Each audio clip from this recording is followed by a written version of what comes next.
É verdade que os anjos participam da Santa Missa? E as almas do purgatório? Este é o assunto do nosso Flores da Eucaristia de hoje.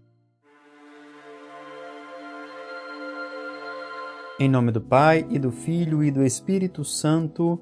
Amém. Ave Maria, cheia de graça, o Senhor é convosco. Bendita sois vós entre as mulheres, bendito é o fruto do vosso ventre, Jesus. Santa Maria, Mãe de Deus, rogai por nós, pecadores, agora e na hora de nossa morte. Amém. Nossa Senhora do Santíssimo Sacramento, rogai por nós. São Pedro Julião Eimar, rogai por nós. Em nome do Pai, e do Filho, e do Espírito Santo. Amém. Olá, meu irmão, olá, minha irmã. Sejam bem-vindos ao canal Reflexos Católicos. Aqui, nós nos utilizamos das riquezas da Igreja Católica nos seus escritos para fazermos a nossa meditação diária, para fazermos a nossa oração e nos aproximarmos de nosso Senhor Jesus Cristo. Por isso eu te peço, se você gosta do canal, se você gosta dos nossos vídeos, deixe aí o seu joinha, o seu like. Também, aqueles que são novos aqui no canal, por favor se inscrevam. Assim você nos ajuda a caminharmos, a continuarmos o nosso trabalho, o nosso apostolado, a nossa evangelização aqui no canal. Você tem alguma intenção? Deixe aí nos comentários que nós iremos rezar por você. Esta é a série Flores da Eucaristia, onde nós meditamos e rezamos com os escritos de São Pedro Julião Eimar, o santo herói da hóstia consagrada. Há alguns dias nós estamos refletindo sobre o santo sacrifício da missa. São Pedro Julião tem nos ensinado a importância da Santa Missa e também de nós participarmos bem do santo sacrifício. E hoje, dia 23 de agosto, o santo continua a nos ensinar. Falaremos sobre o Padre que age na pessoa do Cristo, também dos anjos, dos santos e das almas do purgatório na Santa Missa, das misericórdias que o Senhor derrama sobre cada um de nós no santo sacrifício. Enfim, vale a pena assistir o vídeo completo, assistir até o final, para não perdermos nada das riquezas que São Pedro Julião nos entrega através do Flores da Eucaristia. Vejamos o que nos diz São Pedro Julião no dia de hoje.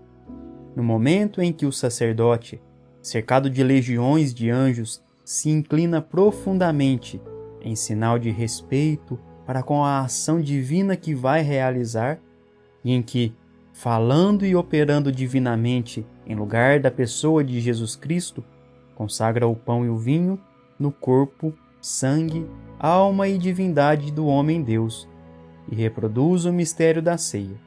Adorai esse poder inaudito, concedido ao sacerdote em vosso favor. Queridos irmãos, logo nesse primeiro parágrafo, nós já temos muitas e profundas informações, mas nós vamos tentar entender cada parte. Vamos partir do início. São Pedro Julião fala de uma certa legião de anjos na Santa Missa. Quando eu meditava nesse trecho, eu me lembrava do que disse Santa Teresa d'Ávila. No seu livro O Caminho de Perfeição, Santa Teresa diz que onde está o rei, aí também está a sua corte. Nos situemos aqui dentro da Santa Missa. A parte de que São Pedro Julião se refere é logo antes da consagração, quando o sacerdote se inclina diante do altar. Jesus é o nosso rei. Santa Teresa diz que aonde está o rei, aí está a sua corte. Se daqui a pouco, no prosseguimento da Santa Missa, o próprio rei se fará presente nas espécies do pão e do vinho, também a sua corte, os anjos e os santos do céu ali estão presentes. E não é absurdo nenhum nós dizermos isso. A Santa Missa traz para nós o céu. A liturgia que nós celebramos é a imagem da perfeita liturgia que é celebrada no céu. Quando participamos do santo sacrifício, temos a chance de fazer o que os anjos e os santos fazem lá na morada celeste, adorar o Cordeiro imolado. Inclusive, eu posso até fazer um vídeo a respeito da presença dos santos e dos anjos na Santa Missa, no Santo Sacrifício. Se você tem essa dúvida, quer se aprofundar mais nesse assunto, deixe aí nos comentários, que aí eu farei um vídeo respondendo a essas questões. O que nós precisamos entender na meditação de hoje é que é exatamente na Santa Missa que toda a igreja se reúne. A igreja triunfante, que é exatamente os santos e os anjos que vivem no céu, a igreja militante, que somos nós, os fiéis aqui da terra, e a igreja padecente, que são as almas do purgatório. E sobre elas eu falarei mais adiante neste mesmo vídeo. Então fique até o final, assista o vídeo até o final, para você aprender mais sobre as almas do purgatório e como nós podemos ajudá-las. A segunda coisa que São Pedro Julião nos fala já nesse primeiro parágrafo é que o sacerdote age na pessoa do Cristo. Nós temos que entender que Jesus Cristo é a fonte de todo o sacerdócio. A figura do sacerdote já existia antes de Cristo. Lá no Antigo Testamento já havia sacerdotes. Porém, eles eram as figuras do verdadeiro e sumo sacerdote, que é o próprio Cristo. Então veio Jesus, o perfeito sacerdote, o sumo sacerdote, e supera o sacerdócio da antiga lei, o sacerdócio do Antigo Testamento. Dessa forma, se o sumo sacerdote, que é Jesus Cristo, se faz no meio de nós, porque o Verbo se encarnou, Jesus veio habitar esta terra, e nós entendemos também que ele supera o sacerdócio do Antigo Testamento, aonde que entra nessa história o sacerdócio ministerial, ou seja, o sacerdócio do padre? Como São Pedro Julião disse, o padre age na pessoa do Cristo. Se você se lembra, eu também disse que Jesus é a fonte de todo o sacerdócio.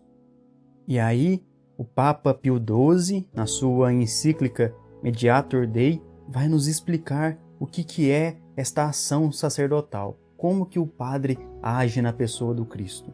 Ele vai dizer, é o mesmo sacerdote, Jesus Cristo, de quem realmente o ministro, ou seja, o padre, faz às vezes. Se realmente o ministro é assimilado ao sumo sacerdote, em virtude da sua consagração sacerdotal, a consagração sacerdotal que recebeu, ele então goza dos direitos de agir pelo poder do próprio Cristo que representa. Olha que bonito, irmãos. O que o Papa Pio XII está dizendo é que o padre é de fato assimilado pela pessoa de Cristo. Jesus de fato assume o padre. Então isso quer dizer que o padre não erra? Que o padre não peca? Claro que erra. O padre é um ser humano. E aí, o Catecismo da Igreja Católica vem nos iluminar. No parágrafo 1550, o Catecismo diz: esta presença de Cristo no seu ministro não deve ser entendida como se este estivesse premunido contra todas as fraquezas humanas, contra o afã de domínio, contra os erros, isto é, contra o pecado. O padre também peca. E aí o Catecismo continua: a força do Espírito Santo não garante do mesmo modo todos os atos do ministro, enquanto que nos sacramentos esta garantia é dada, de maneira que nem mesmo o pecado do ministro pode impedir o fruto da graça. Irmãos, vocês entenderam? Mesmo que o padre esteja em pecado, e isso, claro, é grave, também como são graves os nossos pecados, mesmo que o padre esteja em pecado, isso não é capaz, o pecado não é capaz de sufocar a graça de Deus. Por isso que no santo sacrifício da missa, o padre é quem oferece o sacrifício. Se na cruz, o próprio Cristo, o sumo sacerdote, é quem oferece ao Pai o sacrifício de si, na Santa Missa, é o padre agindo na pessoa de Cristo que oferece o sacrifício da Santa Missa. Por isso que vale a pena nós fazermos esse caminho do Flores da Eucaristia, especialmente nesse mês de agosto, em que São Pedro Julião fala do santo sacrifício da missa. Se você não acompanhou os outros vídeos, depois que terminar este, vá assistir, vale a pena. Aos pouquinhos nós vamos entendendo. Por isso até que faz sentido aquilo que o próprio São Pedro Julião disse nesse primeiro parágrafo: adorai esse poder inaudito, concedido ao sacerdote em vosso favor. Ou seja, é preciso que nós tenhamos respeito e amor pelo sacerdote. Além disso, os padres necessitam das nossas orações. Rezemos pelos nossos padres, pelos nossos bispos, reze pelo seu pároco. Ofereça uma prece, ofereça a Santa Missa pelo seu pároco. Reze a Santa Missa pelo seu padre, pelo seu bispo, pelo Santo Padre o Papa, por todo o clero. Isso com certeza fará diferença na nossa caminhada aqui na Terra, bem como na caminhada na sua comunidade paroquial. Enfim, isso nos ajuda, com toda certeza nos ajuda na nossa caminhada de fé. Em seguida, continua São Pedro Julião, ao descer Jesus sobre o altar, a palavra de seu ministro, adorai a hóstia santa e o sangue de Jesus Cristo, clamando misericórdia por vós. Recebei como outra Madalena ao pé da cruz, o sangue que jorra das chagas de nosso Senhor. Neste parágrafo, São Pedro Julião se refere àquela passagem do Evangelho de São João, no capítulo 19, no versículo 25. O evangelista narra para nós: junto à cruz de Jesus estavam de pé sua mãe, a irmã de sua mãe, Maria, mulher de Cleofas, e Maria Madalena. E é dessa forma que nós devemos participar do santo sacrifício da missa, com a mesma disposição, com a mesma piedade, com o mesmo amor com que a Virgem Maria, com que São João, com que Santa Maria Madalena viveram a crucificação de nosso Senhor Jesus Cristo. Continuando, oferecei a divina vítima à justiça de Deus, por vós e pelo mundo inteiro. Oferecei-a também a sua misericórdia divina e infinita, a fim de atrair a comiseração de Deus sobre vossas próprias misérias e fazer jorrar sobre vós a fonte de sua inesgotável bondade. Queridos irmãos, o que a Virgem Maria, o que São João Evangelista, Santa Maria Madalena, que eles contemplaram ali no episódio do Calvário, foi o sangue de nosso Senhor Jesus Cristo sendo derramado por nós. Eles contemplaram a salvação acontecendo e a misericórdia de Deus sendo derramada, despejada sobre o mundo inteiro. Por isso que na Santa Missa também as misericórdias de Deus estão sendo derramadas sobre o mundo inteiro, sobre todos nós. E assim nós devemos contemplar isso, ter isso em mente, ter isso no coração, que participando da Santa Missa, participando do santo sacrifício, nós estamos contemplando as misericórdias de Deus que nunca cessam de nos atingir, de cair sobre nós e de nos salvar. Conseguem perceber a beleza da Santa Missa? O presente que o próprio Senhor nos deixou através da sua igreja? É a maravilha de Deus para nós aqui na terra. Por isso, participemos com fé, com piedade, com amor na Santa Missa. Procuremos Jesus na hóstia consagrada. Procuremos o céu para nós.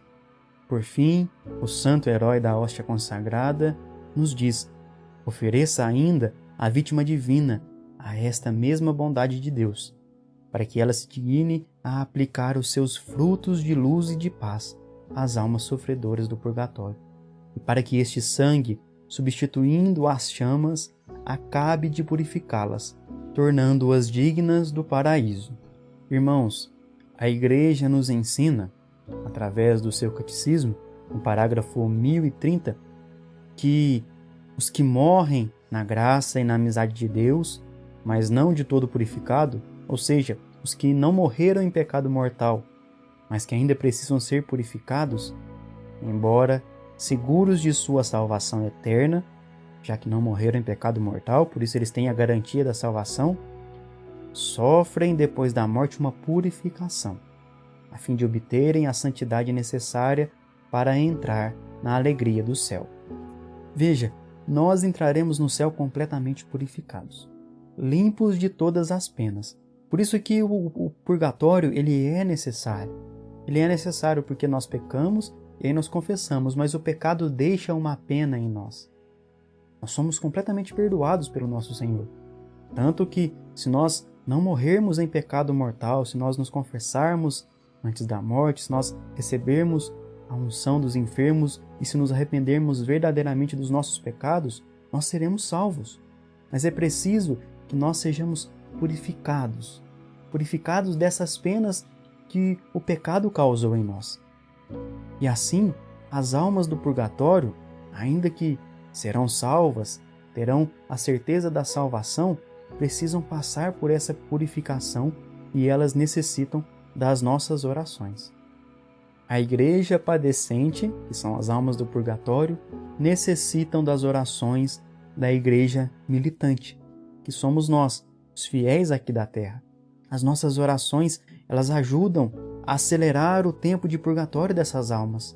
E assim, elas podem ser libertadas do purgatório mais rapidamente. E a melhor forma de nós podermos rezar por elas, a melhor oração que podemos oferecer é a Santa Missa. É por isso que São Pedro Julião diz que o sangue, ou seja, o sangue de Jesus, substitui as chamas e acaba de purificá-las, tornando-as dignas do paraíso. Por isso que sabiamente a igreja, lá na oração eucarística, reza pelas almas do purgatório. É por isso que vale a nós oferecermos a Santa Missa pelas almas daqueles fiéis que nós conhecemos e que nos deixaram, os nossos familiares, os nossos amigos, os fiéis defuntos, todos os da nossa comunidade. Vale a pena, não só vale a pena, como é uma necessidade, rezarmos pelas almas do purgatório, para que elas se livrem do purgatório e alcancem o paraíso. É uma riqueza. A Santa Missa, de fato, tem tudo o que nós precisamos para viver na presença de Deus, para sermos salvos, para vivermos o céu. E nesse ponto, São Pedro Julião está nos ajudando com aquilo que ele deixou, com as suas riquezas, com os seus tesouros, os seus escritos. Por isso, nós continuaremos as nossas meditações. Amanhã tem mais Flores da Eucaristia e eu espero por você. Louvado seja nosso Senhor Jesus Cristo, para sempre seja louvado. Fiquem com Deus e até amanhã.